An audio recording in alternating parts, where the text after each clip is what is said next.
நிலா TV அவர்கள் கேள்வி கேட்டிருக்கீங்க. உங்களை பற்றி பரவும் தகவல்கள் உண்மையா? இதற்கு பின்னாடியில் யார் உள்ளார்கள் என்று நினைக்கிறீர்கள்? அவதூறு செய்திகளை பரப்புவோர் பற்றி நீங்கள் என்ன நினைக்கிறீர்கள்? ஐயா, உங்க கேள்வியிலேயே பதில் இருக்குங்கய்யா. முதல் விஷயம், அவதூறு செய்திகள் நீங்களே சொல்லிட்டீங்க. அதுல நான் என்ன நினைக்கிறது இருக்குங்கய்யா? அவதூறு செய்திகளை பற்றி பரப்புவர்களை பற்றி நான் நினைக்கிறதுங்க என்னங்கய்யா இருக்கு? இந்த தகவல்களை யார் பரப்புகிறார்கள் அப்படின்னு நினைக்கிறேன்னு கேட்குறீங்க ஐயா. அது இன்வெஸ்டிகேஷன் பண்றவங்களுடைய வேலைங்கய்யா, அது என் வேலை இல்லை. இது பரவுதுன்றது, அதாவது எது சத்தியமோ அதை மட்டும் தான் நான் சொல்ல முடியும். பல பேர் திரும்ப என்கிட்ட கேட்குறீங்க, யார் உங்களுடைய எதிரி, யார் உங்களை தாக்குகிறார்கள், யார் தொடர்ந்து உங்களை தாக்குகிறார்கள், உங்க மேல லாஃபேர் பண்றது யாரு, ஹேட் ஸ்பீச் பண்றது யாரு, இந்த அட்டாக்லாம் பண்றது யாரு அப்படின்னு கேட்குறீங்க. அது எனக்கு எப்படிங்க தெரியும்? அதாவது நடக்கிறத அப்படியே சொல்ல முடியும், அவ்வளவுதான். அதுக்கு பின்னாடி யார் இருக்காங்களோ அவங்க இன்வெஸ்டிகேஷன் பண்ணி அந்தந்த நாட்டோட இன்வெஸ்டிகேஷன் ஏஜென்சி தான் கண்டுபிடிக்கணும். யாரையும் எதிரி என்று டிக்ளேர் பண்ற பழக்கம் எனக்கு இல்லை. ஆனா பல பேர் அவங்களாவே பொது தளத்துல நான் தான் நித்யானந்தாக்கு எதிரி, நித்யானந்தா விரட்டினது நான் தான், நித்யானந்தா இதை பண்ணது நான் தான், அதை பண்ணது நான் தான் யாராவது டிக்ளேர் பண்ணிக்கிட்டாங்கன்னா நீங்க அவங்க கிட்ட போய் இந்த கேள்வி கேளுங்கய்யா. என்னையே கேட்குறீங்க? நான் தான் நித்யானந்தாவோட எதிரின்னு யார் டிக்ளேர் பண்ணிக்கிறாங்களோ அதை கூட நான் அக்னாலஜ் பண்றது இல்லைங்கய்யா.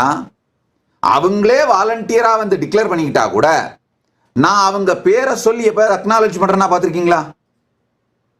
ஏன்னா ஒருவேளை அவங்க வேற யாராவது அனுப்பி விட்டாளா இருக்கும். நிஜமாக வேலை செய்கின்றவர்கள், நிஜமாக தாக்குகின்றவர்கள், அவங்களுடைய ஐடென்டிட்டி வெளியில் தெரியாம இருக்கிறதுக்காக வேற யாராவது ஒருத்தர் அனுப்பி, அப்பா நீ போய் இதை சொல்லுப்பா அப்படின்னு சொல்றதா கூட இருக்கலாம். அதெல்லாம் யார் அப்படின்லாம் நான் சொல்ல முடியாது, சொல்ல விருப்பமில்லை. அது இன்வெஸ்டிகேஷன் ஏஜென்சி, அந்தந்த நாட்டோட இன்வெஸ்டிகேஷன் ஏஜென்சி செஞ்சுக்க வேண்டிய வேலை.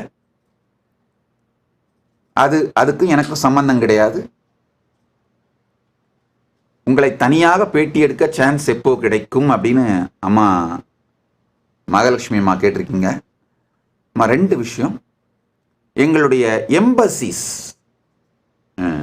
அதாவது தூதரக அங்கீகாரம் பெற்ற எம்பசிஸை ஓப்பன் பண்றோம் கூடிய விரைவில். அது மாதிரி ஏதாவது ஒரு எம்பசிக்கு நீங்க வந்தீங்கன்னா தனியா பேட்டி கொடுக்குறேன். அந்த மாதிரியான சாத்தியம் இருக்கு. இந்த எம்பசிஸை திறந்த பிறகு சொல்றேன். அதாவது எங்களுக்கு 3 நிலை தூதரகங்கள் இருக்கு. ஆன்மீக தூதரகம்னு சொல்றோம். அப்படின்னா அது நம்ம கோவில்கள், ஆசிரமங்கள், ஆதீனங்கள், மடங்கள், குருகுலங்கள், கோசாலைகள், இது எல்லாமே ஆன்மீக தூதரகம் தான். அது அந்தந்த நாட்டில் நடக்கிற என்ஜிஓ ஸ்டேட்டஸ் இருக்கும், ட்ரஸ்ட் ஸ்டேட்டஸ் இருக்கும். உதாரணத்துக்கு திருவண்ணாமலையில் இருக்கிற ஆதீனங்கள், அந்த நாட்டில் அது ஒரு ட்ரஸ்ட். அந்த மாதிரி ஆன்மீக தூதரகங்கள், அது ஸ்பிரிச்சுவல் ஆக்டிவிட்டிஸ் மட்டும் நடக்கும். அதுக்கடுத்து ஒரு டிப்ளமேட்டிக் ரிலேஷன்ஸ் இருக்கிற, கல்ச்சுரலா,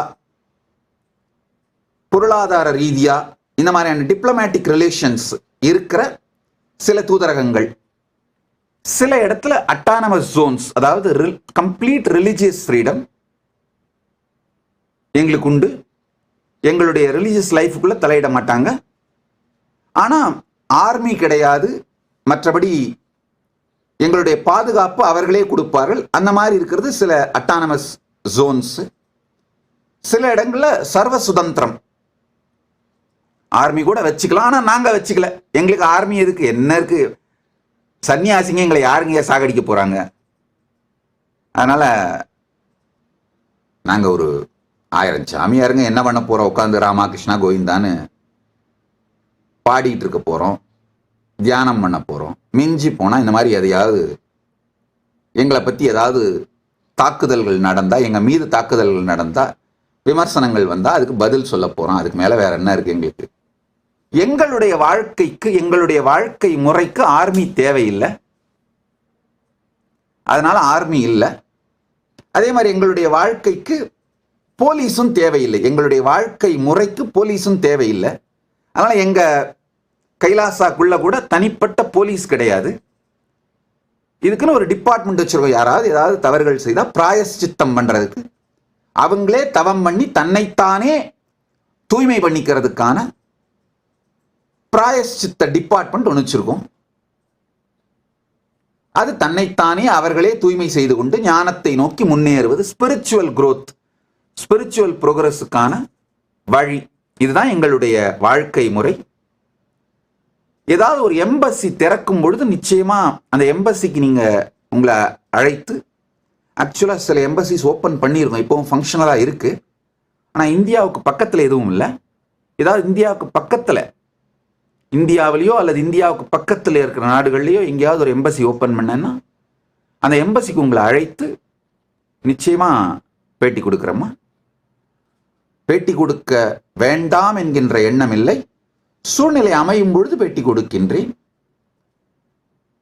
ஆன்லைன்ல பேட்டி கொடுக்கறதெல்லாம் இந்த மாதிரி வேணா இப்போ பொதுவான கேள்விகள் எல்லாம் பதில் சொல்லி முடிச்சிடுறேன்.